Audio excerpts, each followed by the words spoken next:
Bismillahirrahmanirrahim. Dear followers, our today's topic is vector components and unit vectors. आज हम इस पे बात करेंगे कि वेक्टर कंपोनेंट्स जो हैं वो क्या होते हैं और यूनिट वेक्टर्स क्या हैं। पॉइंटर सेलेक्ट कर लो। अच्छा, consider vector R extended outward from the origin. ठीक है, कोई भी आपके पास वेक्टर है, वो वेक्टर चाहे ए है या और है, वो एक आउटवर्ड ओरिजिन से आउटवर्ड निकल रहा है। ये जो आगे आने वाली पिक्चर है, इसमें एक वेक्टर दिखाया गया है, देख सकते हैं आप। फिगर 1.3 जो आपकी बुक पे है, मैं असल में बुक को फॉलो कर रहा हूँ, इसलिए पांच चीजें स्पेसिफिक होकर कह रहा हूँ। ये कोई भी वेक्टर हो सकता है। ये वेक्टर ओरिजिन से किसी भी एक सिमत में जा रहा है। इसकी स्पेसिफिक लेंथ है, जो इसकी मैग्नीट्यूड है, और इसकी एक डायरेक्शन है, और इस वेक्टर को हम वेक्टर आर से रिप्रेजेंट कर रहे हैं।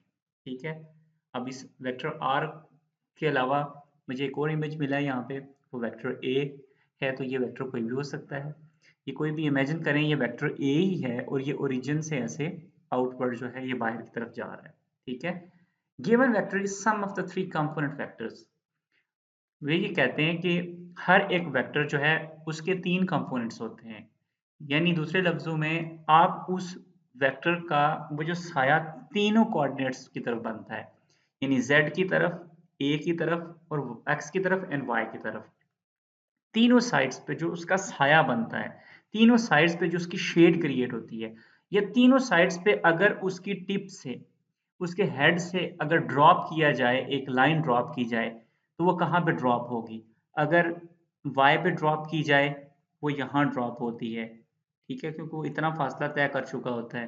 अगर z पे की जाए तो इस हाइट पे, वो इतनी हाइट पे होगा, और अगर x पे की जाए तो वो बेसिकली इस डिस्टेंस तक ये बनेगा।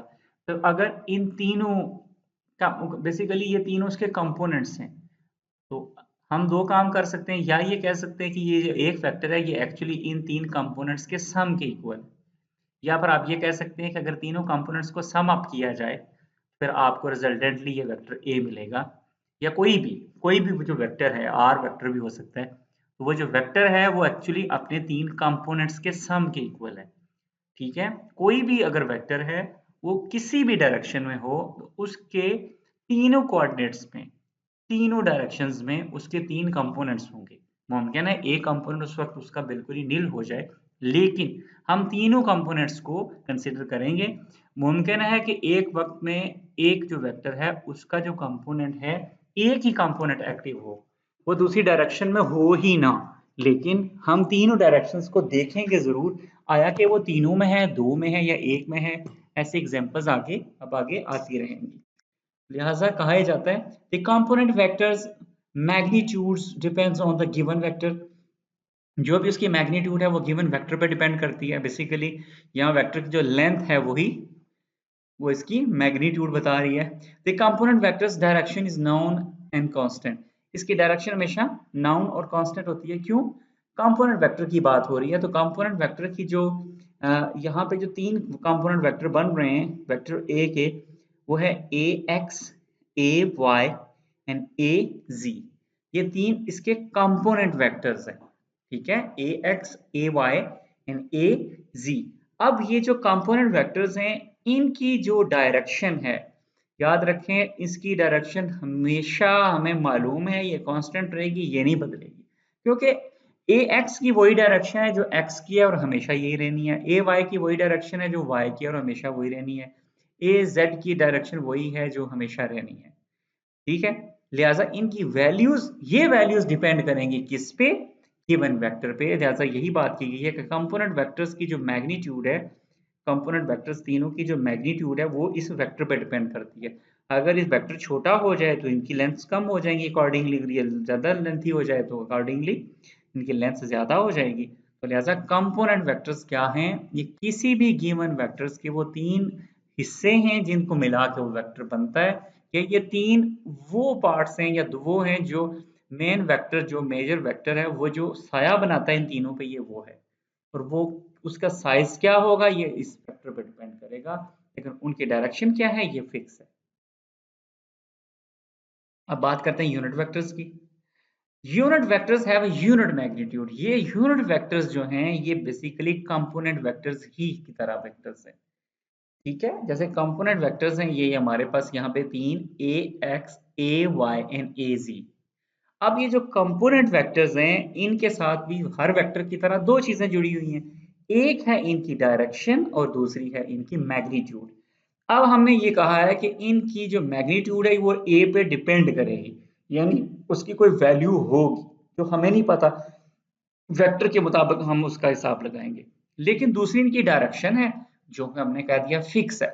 अगर ये मान लिया जाए कि इन तीनों की लेंथ जो है वो यूनिट हो जाए, यानी कि तीनों की लेंथ 1 हो जाए, ए एक्स की लेंथ भी 1 हो जाए मैग्नीट्यूड, ए वाई की मैग्नीट्यूड भी 1 हो जाए और ए जी की मैग्नीट्यूड भी 1 हो जाए, तो अब इसका मतलब है कि अब इनको डायरेक्शन तो इनकी आपको पहले से पता थी, अब आपको इनकी लेंथ्स का भी पता है क्योंकि वो 1 है।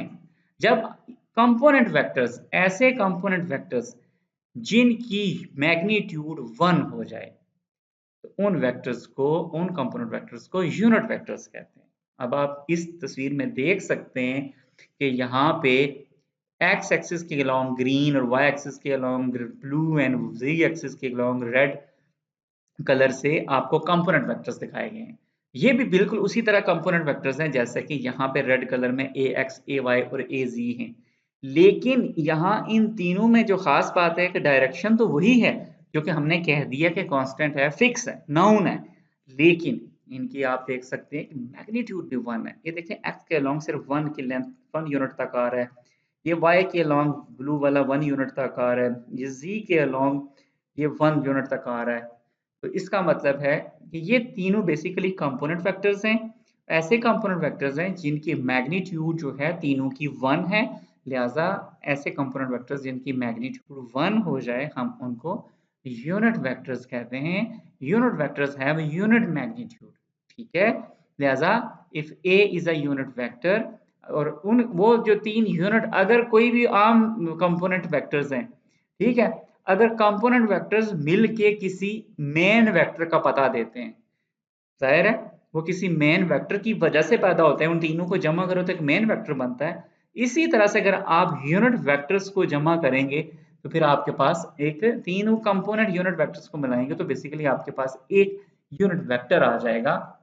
और वो जो if A is a unit vector then ax ay and az are the unit vectors in the rectangular coordinate system।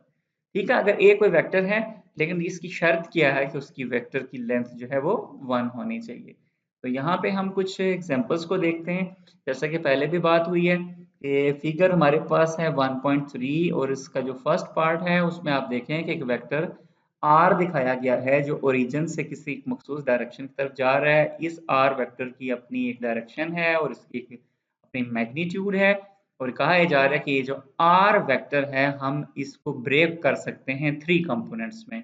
वो जो 3 कंपोनेंट्स हैं वो एक एक्स की डायरेक्शन में होगा, एक वाई की डायरेक्शन में और जी की डायरेक्शन में होगा, और वो तीनों components basically X Y and Z कहलाएंगे। हम उनको ऐसे लिख सकते हैं, हम बल्कि अगले पिक्चर पे जाते हैं, फिगर 3 पे जाए, बल्कि पहले 2 की बात कर लेते हैं, बी की बात कर लेते हैं। बी में क्या किया गया है, बी में हमें यूनिट वेक्टर्स दिखाए गए हैं, ये एक एक्स की डायरेक्शन में, वाई की डायरेक्शन में, जी की डायरेक्शन में, ये बेसिकली ए एक्स ए वाई और ए जी हैं।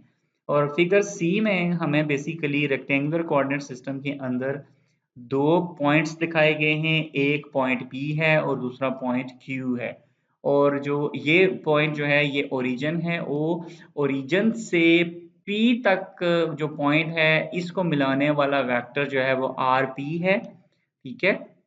आर पी एक ऐसा यूनिट, ऐसा वेक्टर है जो बेसिकली ओरिजिन को इस पॉइंट P से मिलाता है, दैट्स वाई इसको आर पी का नाम दिया गया है। और इसी तरह हमारे पास एक और वेक्टर है जो ओरिजिन को ही Q पॉइंट से मिलाता है और उसका नाम आर क्यू है। तो जो आर पी है इसके लिए P पॉइंट जो है वो किस पोजीशन पे है, 1 2 3 पे, और Q पॉइंट जो है 2 -2 एंड 1। ये हमने पीछे रेक्टेंगुलर कोऑर्डिनेट सिस्टम वाली जो वीडियोस थी उसमें भी इस एग्जांपल को, इस फिगर को लिया गया था। तो यहाँ पे देखें क्या कहा गया है कि vector R P pointing a point, this point P 1 2 3 इस पॉइंट को पॉइंट कर रहा है, ठीक है, कैन बी रिटन एज, हम इसको ऐसे लिख सकते हैं। आर पी जो है ये वेक्टर है, R P is equal to, ये पॉइंट्स क्या हैं, ये 1 2 3, ये 1 2 3 को कैसे लिखेंगे आप, 1 ax, तो 1 लिखने की जरूरत नहीं है, सिर्फ ax, plus 2 AY and plus 3 AZ। तो बेसिकली आर पी एक वेक्टर है जिसके बेसिकली कितने कंपोनेंट्स हैं, आगे 3 कंपोनेंट्स हैं, एक्स की डायरेक्शन में 1, वाई की डायरेक्शन में 2 एंड जी की डायरेक्शन में 3। हम इस वेक्टर को ऐसे लिख सकते हैं। तो इसी तर्ज पे जो है वो वेक्टर जो है आर क्यू लिखा गया है, vector R Q pointing a point q2 minus 2 1 can be written as this। तो यहाँ आर पी नहीं होना चाहिए बल्कि आर क्यू होना चाहिए। हम इसको अभी से करेक्ट कर लेते हैं, इस तरह की करेक्शन कर लेनी चाहिए। हम इसको क्यू यहाँ लिखते हैं, ठीक है। इसी तरह एक और मिस्टेक भी थी, हम उसको भी करेक्ट कर लेते हैं। वेक्टर ए की एग्जांपल भी ले जा सकती है, यहाँ आर की एग्जांपल है, फिगर ए की है, चलें इसकी कोई बात नहीं, तो हम इसको दे दें। तो वेक्टर जो आर क्यू है वो पॉइंट कर रहा है किसको, बेसिकली ओरिजिन से क्यू पॉइंट को, और क्यू जो पॉइंट है वो 2 - 2 1 पे है। तो उसको कैसे लिखेंगे, अगर पी पॉइंट पे ऐसे लिखा जाएगा तो क्यू को आर क्यू इक्वल टू, पहले क्या है 2 ए एक्स, क्या -2 - 2 ए वाई, फिर क्या है 1 ए जी है, 1 लिखा नहीं है तो ए जी है। अब हमारे पास ये दो वेक्टर्स हैं और आप देख सकते हैं कि ये जो वेक्टर्स हैं इनको हमने क्या किया है, कंपोनेंट्स में डिवाइड किया हुआ है, और तीनों कंपोनेंट्स तीनों डायरेक्शंस में हैं, एक्स डायरेक्शन में, वाई डायरेक्शन में और जी डायरेक्शन में। यानी कि कोई भी जो कंपोनेंट होगा, कोई भी जो वेक्टर होगा, उसको हम बेसिकली तीन कंपोनेंट्स में जो है उसको हम तीन कंपोनेंट्स में डिवाइड कर सकते हैं और वो इस तरह से लिखा जाएगा।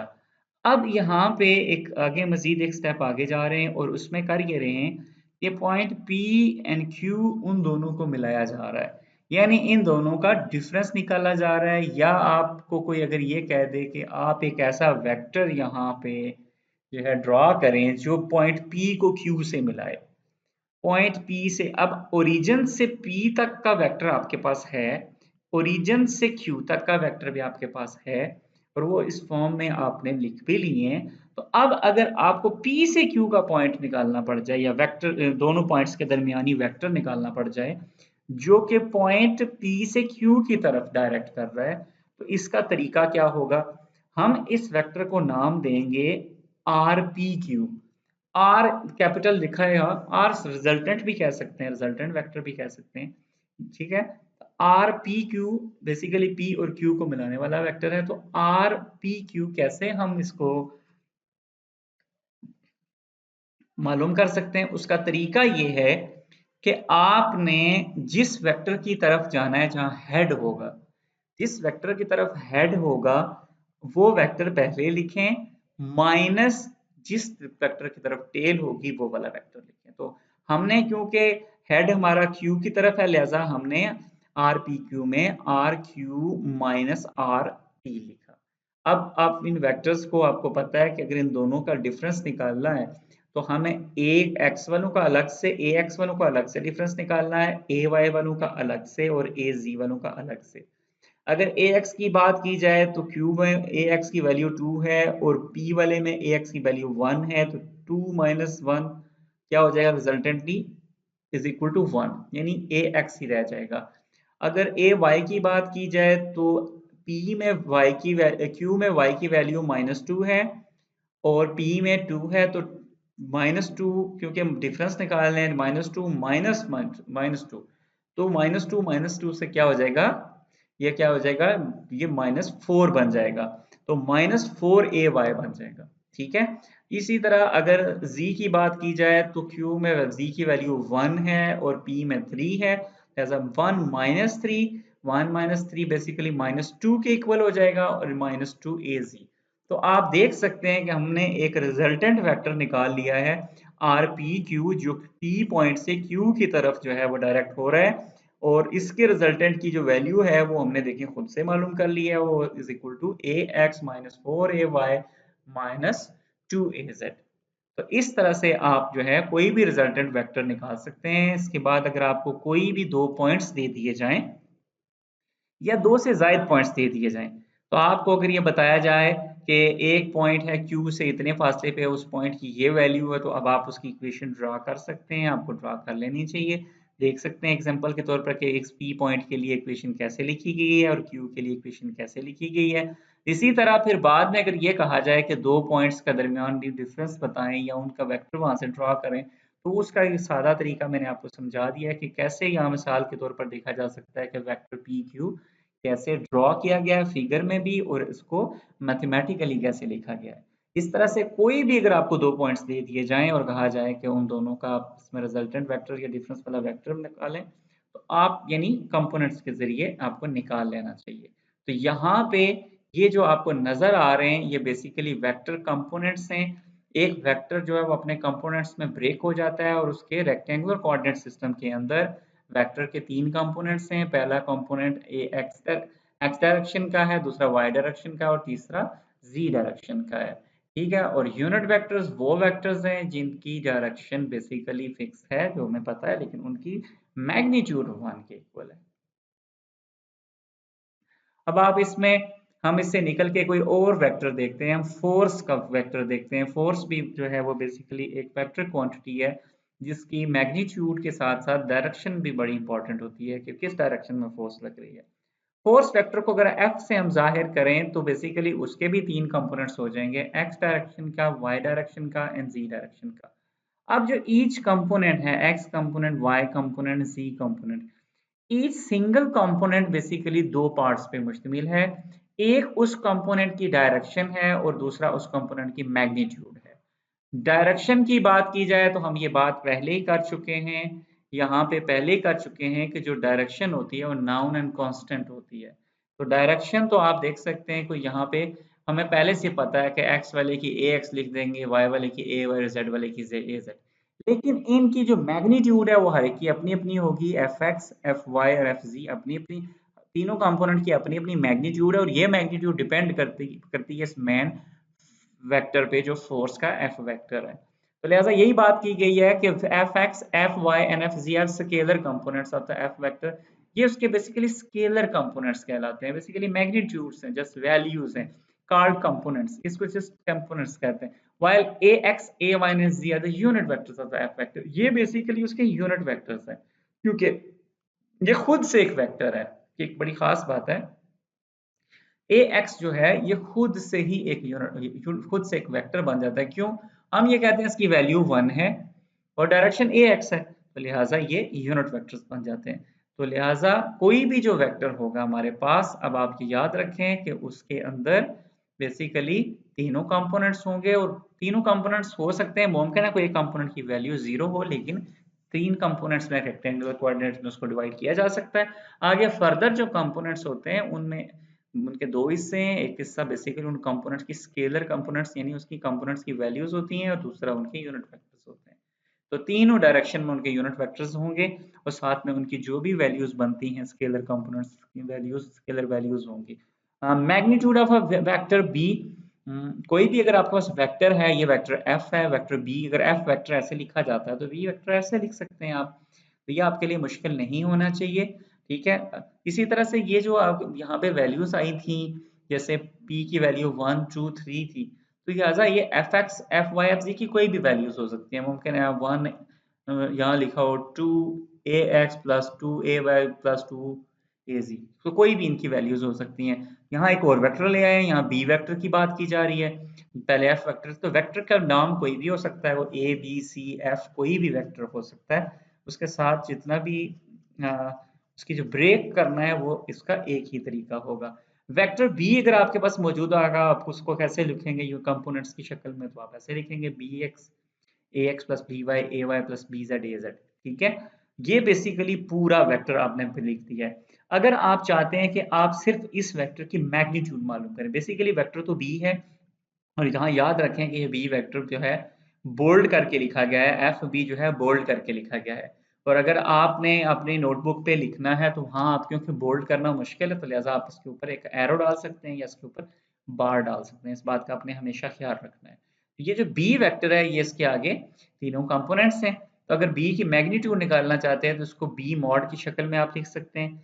और ये जो सिर्फ अगर मैग्नीट्यूड निकालनी है तो आप क्या करें, पहले एक्स डायरेक्शन के कंपोज की स्केलर वैल्यूज का स्क्वायर लें, यानी बी एक्स का स्क्वायर ले लें, प्लस फिर वाई वाले का स्क्वायर ले लें बी वाई का, प्लस फिर जी वाले का स्क्वायर ले लें। तीनों को स्क्वायर करने के बाद आप ऐड करें और ऐड करने के बाद आप इसका अंडर रूट ले लें। ये एक स्केलर वैल्यू आ जाएगी, एक नंबर आ जाएगा आपके पास, वो नंबर बेसिकली शो करेगा इस बी वेक्टर की मैग्नीट्यूड को।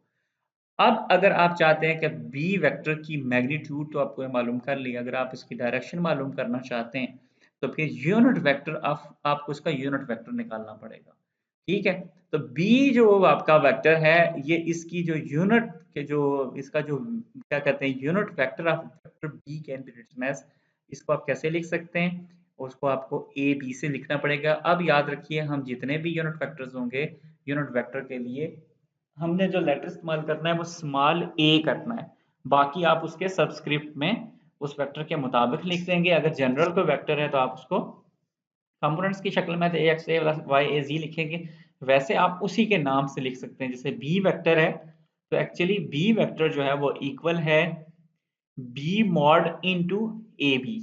तो बी मॉड इस बी वेक्टर की मैग्नीट्यूड है और ए बी इसकी डायरेक्शन है। हम डायरेक्शन को अब यूनिट वेक्टर के जरिए से रिप्रेजेंट कर रहे हैं। तो अगर उस तरह से इक्वेशन बनाई जाए तो बल्कि इसको इस इक्वेशन को हम अभी बना लेते हैं यहाँ पे, ताकि आपको मजीद ये चीज वाज़ेह हो जाए। ये जो बी वेक्टर है ये actually is equal to this into this। ये बहुत इंपॉर्टेंट था आपको शो करवाना। अब आप देख सकते हैं कि बी वेक्टर जो है वो इस तरह से ब्रेक करके भी लिखा जाता है, और उसके दूसरा अंदाज ये है, क्योंकि आपको पता है हर वेक्टर की दो चीजें हैं, एक उसकी मैग्नीट्यूड, उसकी डायरेक्शन। ये है बी की मैग्नीट्यूड, ये है उसकी डायरेक्शन। अब हम ये दोनों चीजें अगर मालूम करना चाहते हैं तो सिर्फ बी मालूम करना चाहते हैं, बी के मोड, तो उसका मालूम करने का ये तरीका है। ठीक है, और अगर आप उसकी यूनिट वेक्टर से उसकी डायरेक्शन मालूम करना चाहते हैं तो डेफिनेटली देखें ए बी मालूम करना हो तो वो किसके इक्वल हो जाएगा, बी ओवर दिस के। और यही चीज देखें बी ओवर दिस लिखी गई है, तो बी क्या है, बी तो पूरे का पूरा वेक्टर है, वो तो पूरे का पूरा वेक्टर लिख देंगे और पूरी जो उसको ओपन करके कंपोनेंट्स की शक्ल में। और साथ में मॉड क्या है, जो बी मॉड है वो बेसिकली मैग्नीट्यूड है, आपने उसको मैग्नीट्यूड से डिवाइड कर देना है। मैं इसको एग्जांपल जो है आप जो है ये सॉल्व करें। ये एग्जांपल 1.1 है, specify the unit vector extending from the origin towards the point G. एक सिंपल एक वेक्टर है और ये यूनिट वेक्टर है, और ये वेक्टर क्या कर रहा है कि ये ओरिजिन से जी पॉइंट की तरफ जा रहा है, जैसे कि इससे पहले मिसाल में हमने ओरिजिन से पी पॉइंट और ओरिजिन से क्यू पॉइंट की तरफ किए थे। तो ओरिजिन से जी पॉइंट है, जी पॉइंट की वैल्यूज बता दी गई हैं। तो आप अगर इसका वो कह रहे हैं कि यूनिट वेक्टर निकालें, तो सबसे पहले तो आपने जी वेक्टर लिखना है। आप देख सकते हैं कि जी वेक्टर कैसा लिखा जाएगा, 2 माइनस 2 माइनस 1 को कैसे लिखा जाएगा, G is equal to 2 a x minus 2 a y minus a z. 1 लिखने की जरूरत नहीं है तो ए जी। ये आपने सबसे पहले वेक्टर लिखा। वेक्टर लिखने के बाद अब आपको पता है कि यूनिट वेक्टर निकालने जैसे ए बी निकालने के लिए आपको ये दोनों चीजें चाहिए थी। अब आपने वेक्टर लिख लिया है, अब आपने मॉड निकालना है। तो लिहाजा अब आपने मैग्नीट्यूड निकाली है, जी का मॉड निकालेंगे तो ये 2 का स्क्वायर प्लस माइनस 2 का स्क्वायर प्लस माइनस 1 का स्क्वायर, तो ये आपका आंसर आ जाएगा 3। तो इनका स्क्वायर लेके अंडर रूट लेंगे तो 3 आ जाएगा। अब आपने ऊपर पहले वेक्टर लिखा है 2ax minus 2ay minus az, इसको डिवाइड करेंगे किससे, 3 से, तो आपका ag आ जाएगा यूनिट वेक्टर। तो 3 से डिवाइड करेंगे 2/3ax minus 2/3ay minus 1/3az। तो आप ये जो है इस लिखा गया है शेप में, आप इसको उसके बाद फ्रैक्शन में ऐसे लिख सकते हैं, तो ये आपका आंसर निकल आया है। तो देखें ये कितना सिंपल था।